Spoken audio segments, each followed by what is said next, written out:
Poor girl sells candy with brother on her back. Billionaire asks why, and her reply makes him weep. The July sun beat down relentlessly on Detroit, waves of heat shimmering off the asphalt, making the air thick and heavy. Gabriel Pierce sat in the back of his chauffeured Lincoln Navigator, the air conditioning humming quietly, a stark contrast to the sweltering reality outside the tinted windows. At 58, Gabriel was the architect of the Pierce Mart empire, a sprawling chain of supermarkets that had started as a single grocery store inherited from his father and metastasized across the Midwest. He possessed a fortune measured in billions, a reputation for ruthless efficiency, and a penthouse apartment overlooking the revitalized downtown skyline that felt increasingly like a gilded cage. His driver, Thomas, a stolid man who had been with him for over a decade, was navigating a detour through a neighborhood west of Corktown. Construction on a main thoroughfare had forced them onto streets lined with a mixture of boarded-up buildings, struggling corner stores, and vibrant murals that spoke of defiant resilience. Gabriel usually avoided these parts of the city, preferring the sanitized corridors of corporate headquarters and the manicured landscapes of his suburban golf club. Today, however, traffic dictated otherwise. He was idly scanning reports on his tablet, his mind preoccupied with quarterly projections and a looming negotiation with a national union, when a flicker of movement outside caught his eye. He looked up, initially annoyed by the distraction, but then his gaze locked onto a scene that seemed incongruous even amidst the neighborhood's tapestry of hardship. A young girl, small and wiry for her age, maybe 10 years old, was walking slowly along the cracked sidewalk. She carried a woven basket strapped to her front with makeshift cloth ties, filled with what looked like small, cellophane-wrapped bundles of candy. But it was what she carried on her back that made Gabriel stare. A smaller child, a little boy of perhaps 3, was nestled in a sling fashioned from a faded bedsheet, his head lolling against the girl's narrow shoulder, fast asleep despite the oppressive heat and the girl's slow, trudging steps. The girl's face was beaded with sweat, her thin cotton dress clinging to her back. Yet, she held her head high, and as she passed the few pedestrians braving the heat, she would call out in a voice that was weary but clear, "Candy. Homemade candy. 50 cents. Occasionally, she would offer a hopeful, fleeting smile, though most people hurried past, lost in their own struggles. Gabriel watched, a strange pang echoing in his chest. He saw the exhaustion in the slight slump of her shoulders, the determined set of her jaw, the protective way she subconsciously adjusted the sleeping boy on her back. It was the image of the boy, utterly dependent, carried like a precious burden, that held his attention. "Thomas," Gabriel said abruptly, his voice startlingly loud in the quiet car. "Pull over here." Thomas, surprised, expertly maneuvered the large SUV to the curb a little way ahead of the girl. "Sir, just wait," Gabriel instructed, rolling down his window. The thick, humid air, carrying scents of exhaust, hot pavement, and something vaguely floral, perhaps honeysuckle from an unseen vine, rushed in. He watched as the girl approached, her steps faltering slightly as she saw the large, imposing vehicle. "You, with the candy," Gabriel called out, trying to soften his usually commanding tone. "Come here a moment." The girl hesitated, her eyes large and brown, startlingly clear in her sun-dusted face, darting nervously from Gabriel to the car, then back to the sidewalk ahead. She clutched the strap, holding her basket. "It's okay," Gabriel said, forcing a reassuring smile he rarely used. "I like to buy some of your candy." Actually, he made a snap decision. "I'll buy the whole basket." Hope flickered across the girl's face, quickly followed by cautious disbelief. She approached the car slowly, stopping a few feet away. "The whole basket, mister?" she asked, her voice barely above a whisper. It's $50. She seemed to brace herself for laughter or dismissal. Gabriel reached for his wallet, pulling out a crisp $50 bill. That sounds fair, he said, holding it out, especially on a hot day like this. You must be tired. The girl, Mia, she later told him her name, was carefully eased the basket off her shoulders, setting it gently on the sidewalk, mindful not to jostle the sleeping boy, Timmy. Her movements were practiced, efficient. She took the money with hesitant fingers, her eyes wide as she stared at the bill. It was likely more money than she'd seen in weeks, maybe months. Thank you, mister, she breathed, clutching the bill tightly. Thank you so much. She started carefully placing the candy's simple, colorful hard candies wrapped in cellophane and what looked like squares of fudge into a plastic grocery bag she produced from the basket's depths.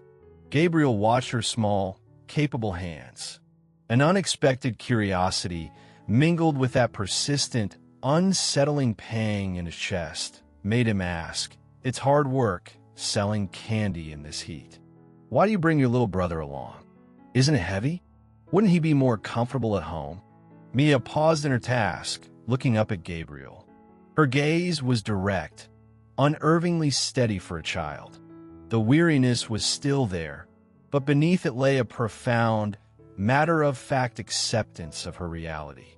The calluses he saw in her eyes weren't physical, but emotional, the marks left by hardship endured too young. "Oh, I don't mind him being heavy," she said simply, her voice quiet but resonant. "He feels safe with me. If I leave Timmy at home, well, we don't really have a home right now, but if I leave him where we stay, he cries. He cries for Mom." Her voice hitched slightly on the last word. "Mom's gone. Daddy too. There's just us." She glanced back at the sleeping boy, her expression softening with fierce tenderness. "So I carry him. I'm his home now, I guess. I'm his home now." The simple words struck Gabriel Pierce with the force of a physical blow. The carefully constructed dam holding back decades of guilt and regret crumbled instantly. His breath hitched, his vision blurred. Suddenly, he wasn't sitting in his luxury SUV on a hot Detroit street. He was 20 years old again, standing in the cramped, dingy apartment his younger brother, James, shared with roommates. James, 18 years old, full of artistic dreams, working part-time jobs to pay for art supplies, always sketching, always painting, always struggling. Gabriel, already laser-focused on taking over the family grocery business, had come to confront him. He'd found out James had borrowed money again, not for rent or food, but for canvases and paints for some local art fair Gabriel deemed a waste of time. The argument had been brutal. Gabriel, flush with his early business successes and imbued with their father's stern work ethic, had accused James of being irresponsible, lazy, a drain. "You'll never amount to anything chasing these fantasies," he'd yelled. "Grow up. Face reality." James, usually gentle and yielding, had finally snapped back. "My reality isn't yours, Gabe. Money isn't everything. Can't you see that? It pays the bills." Gabriel had retorted coldly. "Something you seem incapable of doing. I'm done bailing you out. You're on your own."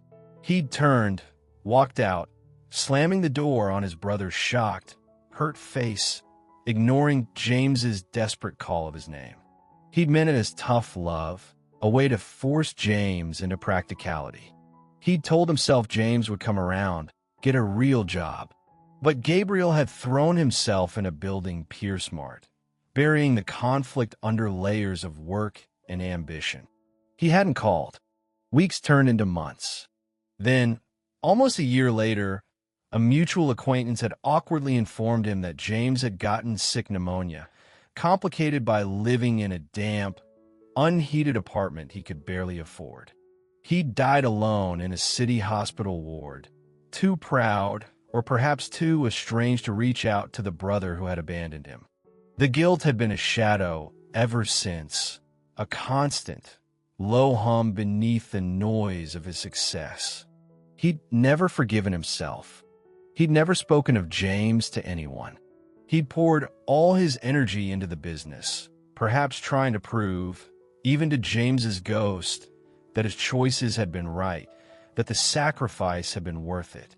But looking at Mia, hearing her simple declaration of devotion, "I'm his home now," he saw the stark, ugly truth.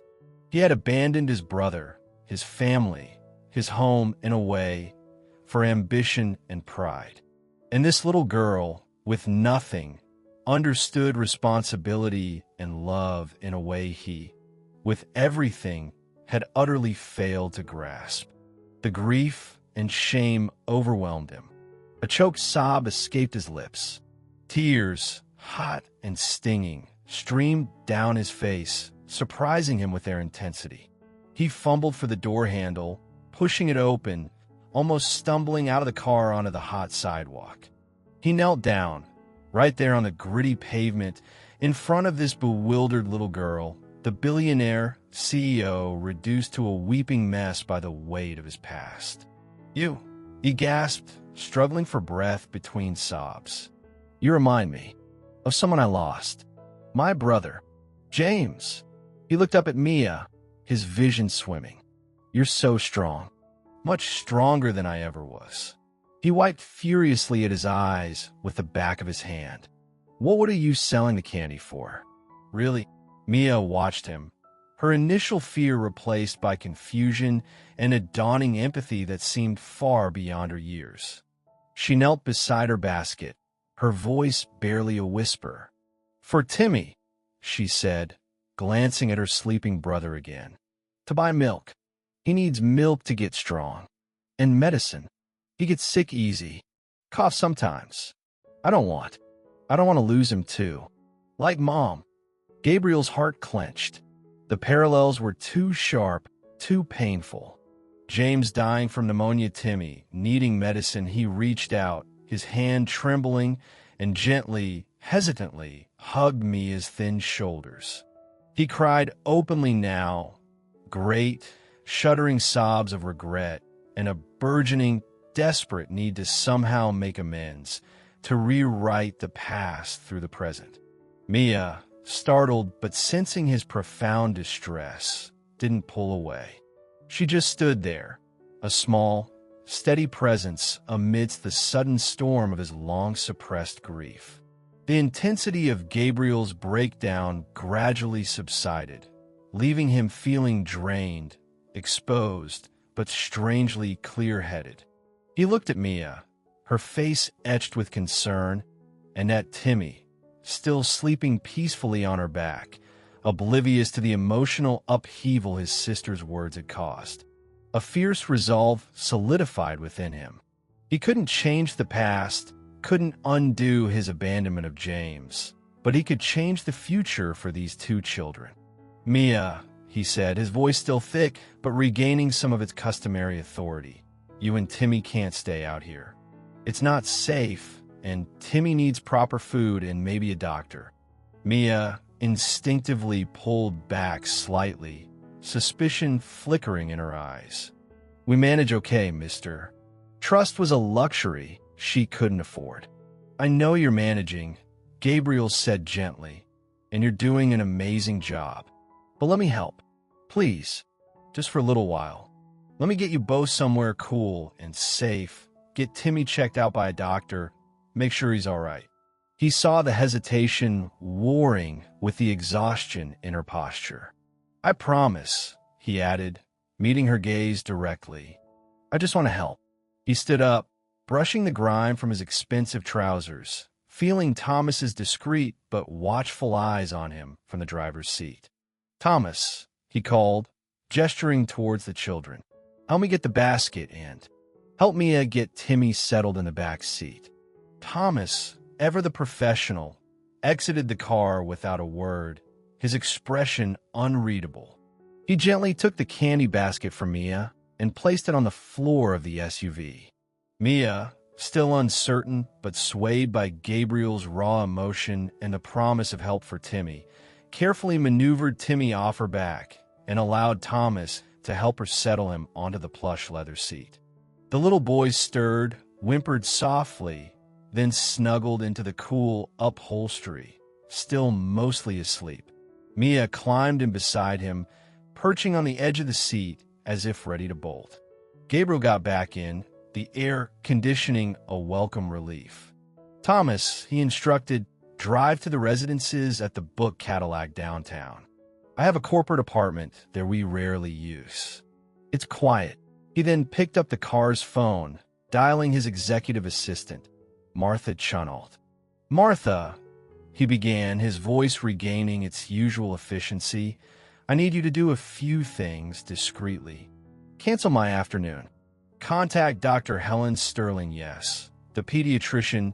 My niece uses her. Tell her I need her to make a house call as soon as possible to the Book Cadillac Residences, Suite 28B. It's for 2 children, approximate ages 3 and 10. Possible malnutrition, exposure. Then, arrange for food to be delivered, simple things, milk, bread, soup, fruit, yogurt, and clothes. Sizes maybe 4T for the boy, child's 10/12 for the girl.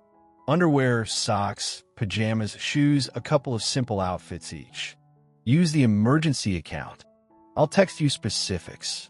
He listened to Martha's efficient confirmations, then hung up. He glanced in the rearview mirror. Mia was watching him, her expression a mixture of awe and apprehension. He offered her what he hoped was a reassuring smile. The drive downtown was mostly silent. Timmy slept on. Mia stared out the window at the changing cityscape, the struggling neighborhood giving way to the glass and steel towers of the central business district. When they arrived at the luxurious Book Cadillac, restored to its former glory, Mia's eyes widened further. Thomas handled the valet, and Gabriel led Mia, who carried a now-stirring Timmy, through the opulent lobby to the private residence elevators. The corporate apartment was spacious, tastefully furnished in neutral tones, and immaculately clean, though possessing the slightly impersonal air of a place rarely lived in. It had 2 bedrooms, a modern kitchen, and sweeping views of the city. You can put Timmy down on the sofa for now, Gabriel suggested gently. Make yourselves comfortable. The word felt inadequate. Dr. Sterling arrived less than an hour later, a kind, competent woman in her 40s. While Gabriel waited anxiously in the living room, she examined Timmy thoroughly in one of the bedrooms, asking Mia quiet questions about his health, diet, and history. Mia answered honestly, her initial shyness fading in her concern for her brother. Afterward, Dr. Sterling spoke with Gabriel privately. Timmy is severely malnourished, she stated frankly. Borderline anemic. He shows signs of vitamin deficiencies. There's no acute respiratory infection right now, but his immune system is clearly compromised, making him susceptible. He needs consistent, nutrient-rich food, vitamins, and rest. Lots of it. He's resilient, but he's been running on empty for a long time. She paused. Mia seems underweight too, though she's trying to be brave. They've clearly been through a lot. Dr. Sterling's expression turned serious. Mr. Pierce, as a mandated reporter, I have to notify Children's Protective Services. Given their situation, no parents, apparent homelessness, malnutrition, it's required. Gabriel nodded grimly. I expected that, Doctor. I'll cooperate fully. In fact, I need to know the process. I want to ensure they aren't just put into the system and forgotten. I want to explore options for becoming their legal guardian. Dr. Sterling raised an eyebrow, surprised but maintaining her professional demeanor. That's a significant undertaking, Mr. Pierce. CPS will conduct a thorough investigation. There will be case workers, assessments, background checks, potential foster care placements while things are sorted out. I understand, Gabriel said firmly, the image of James's face flashing in his mind. "Whatever it takes. Can you put me in touch with the right people at CPS? Someone who can explain the process." Dr. Sterling gave him the contact information for the relevant department supervisor. As she prepared to leave, she looked at Gabriel assessingly. "They're lucky you found them, Mr. Pierce. Or perhaps," she added thoughtfully, "you were lucky to find them." After the doctor left, the groceries and clothes arrived. Mia's eyes lit up at the sight of fresh fruit and cartons of milk.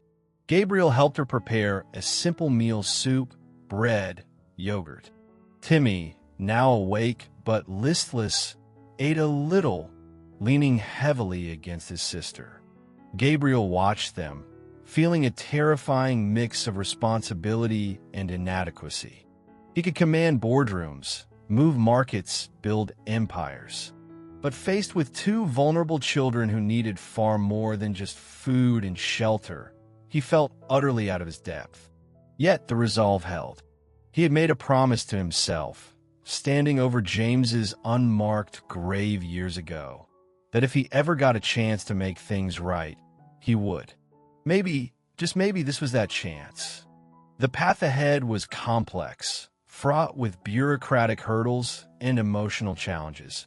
But for the first time in decades, Gabriel felt a flicker of purpose that transcended profit margins and market share. He had taken the first step away from the storm of his past, towards an uncertain but potentially redemptive future. The weeks that followed were a crash course in navigating the labyrinthine world of child protective services and the unpredictable terrain of traumatized childhoods. True to Dr. Sterling's word, CPS was notified, and a caseworker, MS. Anya Sharma, was assigned. MS.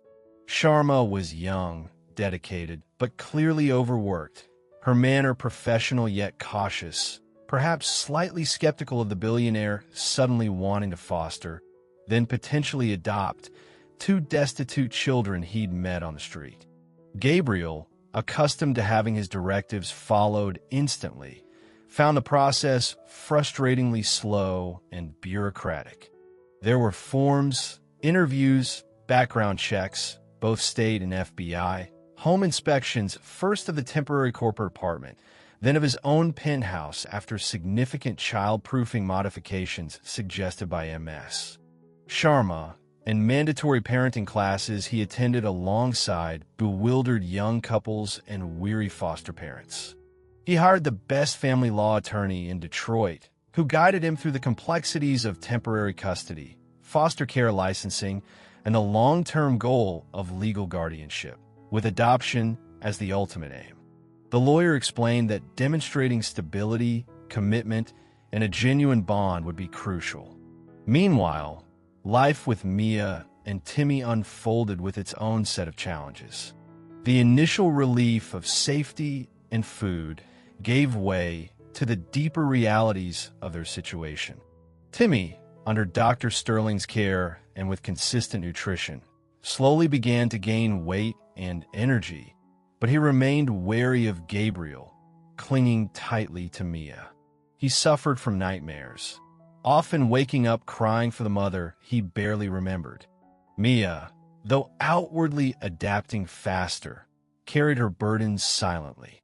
She was fiercely protective of Timmy, quick to anticipate his needs, but struggled to relinquish control or accept help easily. She was watchful, intelligent, and had moments of quiet sadness that broke Gabriel's heart. School was another hurdle. Enrolling her mid-year required navigating paperwork and assessments. She was behind academically but eager to learn, soaking up knowledge like a sponge, though fitting in socially was difficult. Gabriel found himself fumbling through the basics of parenting. He, who managed thousands of employees, struggled to coax Timmy into eating vegetables or convince Mia it was okay to leave Timmy with a kind, experienced nanny, Mrs. Gable, who Martha had vetted and hired, so Mia could attend school without worry. He learned to read bedtime stories, his deep voice initially stiff and awkward, gradually becoming softer. He discovered Mia's surprising talent for drawing. She filled sketchbooks he bought her with vivid scenes, often featuring a little boy, a girl, and a large, sometimes clumsy, bear-like figure who vaguely resembled him. There were small victories. The first time Timmy hesitantly took Gabriel's hand while crossing the street. The afternoon Mia, after weeks of quiet observation, asked Gabriel about his own childhood, about James. Gabriel answered honestly, sharing his regrets, his voice thick with emotion. Mia listened silently, then simply reached out and patted his arm, a gesture of understanding that spoke volumes. He learned patience, a virtue he'd never prioritized. He learned to listen, truly listen, not just to words but to the fears and hopes hidden beneath them. He rearranged his demanding schedule, delegating more responsibility at PeerSmart, facing raised eyebrows from his board and executives. He started leaving work at a reasonable hour, prioritizing homework help and simple dinners together in the large, previously sterile kitchen of his penthouse, which now featured mismatched placemats chosen by Mia and a high chair for Timmy. Ms. Sharma visited regularly, observing their interactions, interviewing the children separately, speaking with Mrs. Gable and Mia's teachers. Gabriel felt constantly under scrutiny, his life laid bare in a way it never had been before. But with each passing month, as Timmy began to laugh more freely and Mia slowly lowered her guard, allowing herself moments of carefree childhood, the awkward arrangement began to feel more like a fragile, nascent family. The guardianship process dragged on for nearly a year, slowed by court backlogs and the thoroughness of the required checks. Finally, the day came when Gabriel stood before judge in family court, Mia and Timmy beside him, Timmy holding his hand tightly, Mia standing tall but close, and was granted full legal guardianship. It wasn't adoption yet that would require more time, demonstrating long-term stability, but it was a crucial step, a legal affirmation of the commitment he felt deep in his soul. Leaving the courthouse, Mia looked up at him, her expression serious. "Does this mean we stay? For real?" Gabriel knelt, meeting her gaze. "Yes, Mia, for real. This is your home now. Both of you." He looked from her earnest face to Timmy's hopeful one. "If you'll have me." A slow smile spread across Mia's face, reaching her eyes for the first time. Timmy, sensing the shift, threw his arms around Gabriel's neck in a spontaneous hug that melted the last vestiges of reserve around the billionaire's heart. The bridge over troubled waters wasn't fully built, but the foundations were strong, anchored in shared vulnerability, growing trust, and the quiet miracle of second chances. As Mia and Timmy settled into a more stable rhythm under Gabriel's guardianship, the memory of Mia selling her simple, homemade candies on that sweltering Detroit street lingered in Gabriel's mind. It wasn't just the image of her hardship, but the memory of the candy itself, a tangible symbol of her resilience and her devotion to Timmy. An idea began to form, merging his business acumen with his newfound sense of purpose. He knew giving a young girl, even one as capable as Mia, responsibility for a product line within PeerSmart was unrealistic and inappropriate. But he could honor her spirit and create something positive from that memory. He called a meeting with his marketing and product development teams, bypassing the more skeptical senior executives initially. "I want to develop a new line of children's candy," he announced, surprising the team accustomed to discussions about margins on staples like milk and bread. Simple, good quality ingredients. Something nostalgic, comforting. And, he added, a significant portion of the profits will go directly to a new charitable initiative focused on child nutrition and welfare here in Detroit. He sketched out the concept, inspired by Mia's efforts. He didn't mention her by name in this initial corporate meeting, referring only to an encounter that had highlighted the needs of vulnerable children in the community. The team, initially taken aback, quickly caught his enthusiasm. They brainstormed names, packaging ideas, potential flavors. Later, Gabriel approached Mia cautiously. "Mia," he said one evening as she was sketching at the kitchen table, "remember the candy you used to make?" She looked up, nodding warily. "Yeah." "I was thinking," Gabriel continued carefully, "PeerSmart could create a special candy line inspired by your hard work back then. And the money it makes could help other kids who don't have enough food. What do you think of that?" Mia's eyes widened. "Really? Like help other kids?" "Exactly," Gabriel confirmed. "We need a good name for it. Something happy. Any ideas?" Mia thought for a moment, glancing over at Timmy, who was now a healthier, more energetic 4-year-old playing with toy cars on the floor. A small smile touched her lips. "Timmy smiles a lot now," she said softly. "Maybe Timmy Smile Candy?" Gabriel felt a lump in his throat. "Timmy Smile," he repeated. "I like that. I like that very much." Over the next few months, the Timmy Smile project took shape within PeerSmart. Food technologists developed recipes for high-quality hard candies, gummies, and fudge squares, avoiding excessive artificial ingredients. Packaging designers created bright, cheerful wrappers featuring a smiling cartoon sun. Gabriel insisted on sourcing ingredients locally where possible. Mia was occasionally invited to taste test flavors or look at packaging designs, small gestures to make her feel included, but the heavy lifting was done by professionals.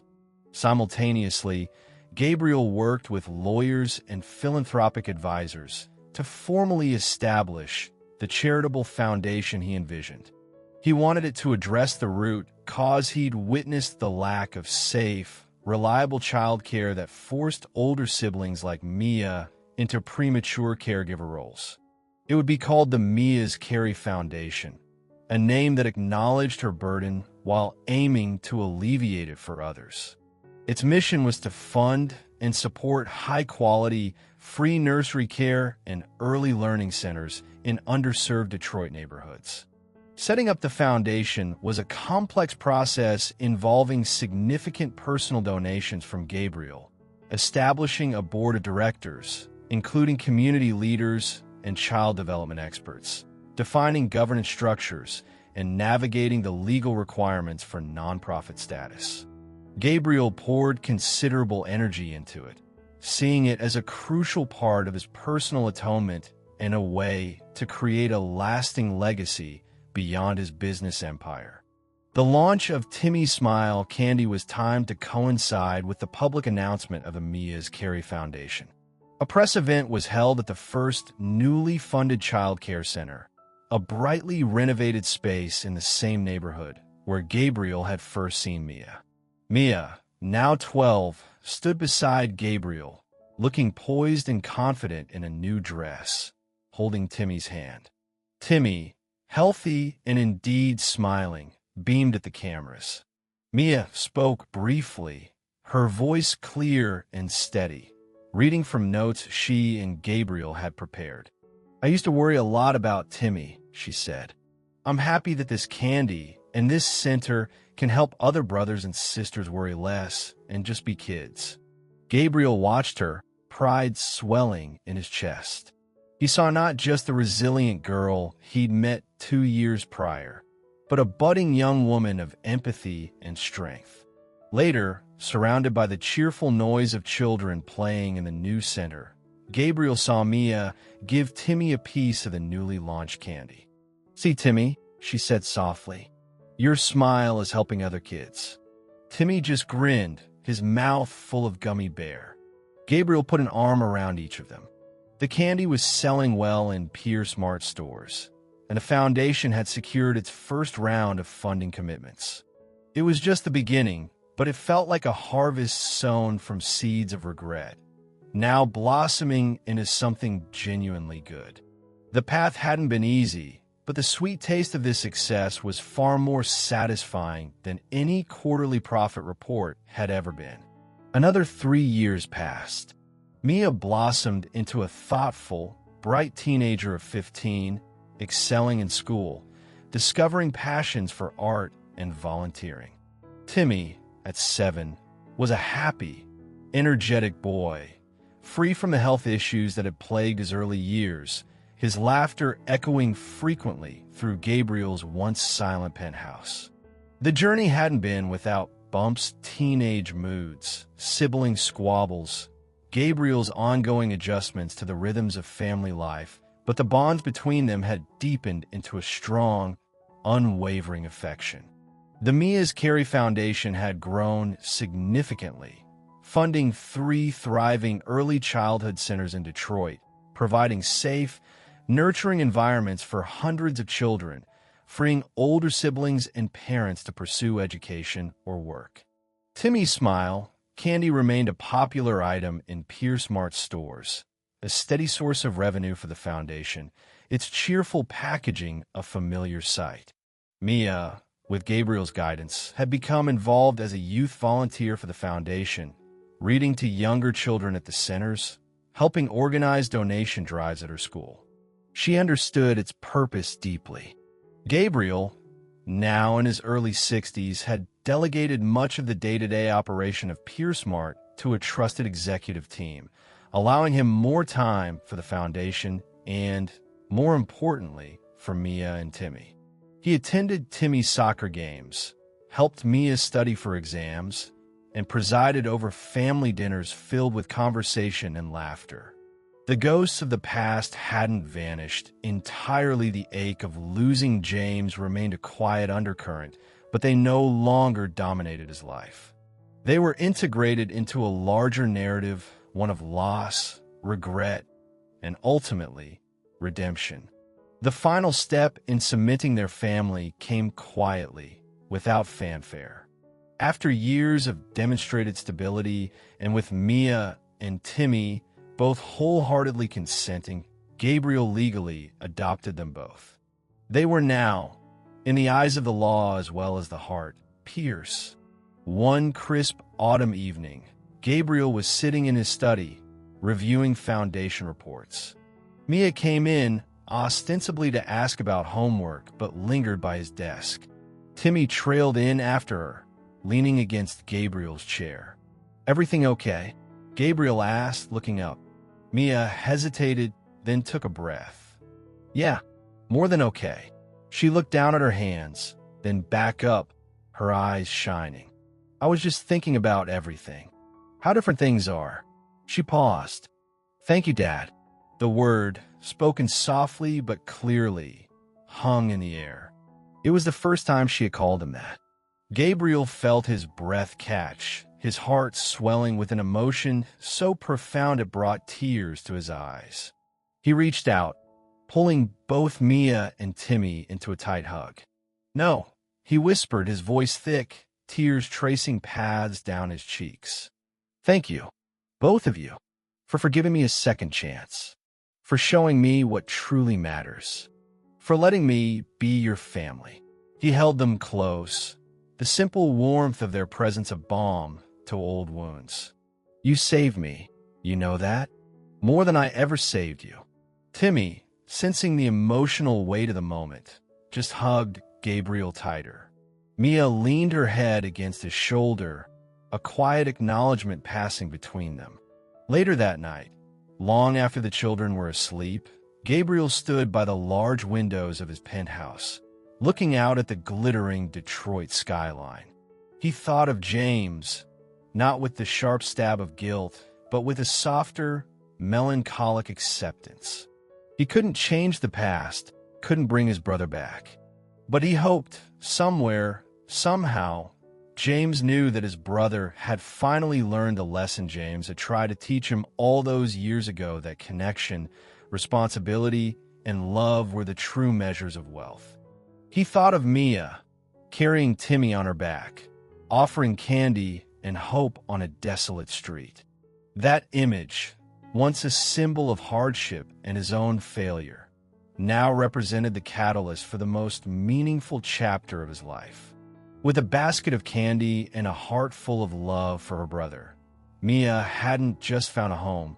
She had inadvertently guided a lost billionaire back to his own humanity, creating ripples of kindness that extended far beyond their found family, proving that sometimes the smallest burdens carry the greatest power to redeem and transform. The penthouse no longer felt like a cage, but a home filled not just with expensive furniture, but with the immeasurable richness of love and belonging.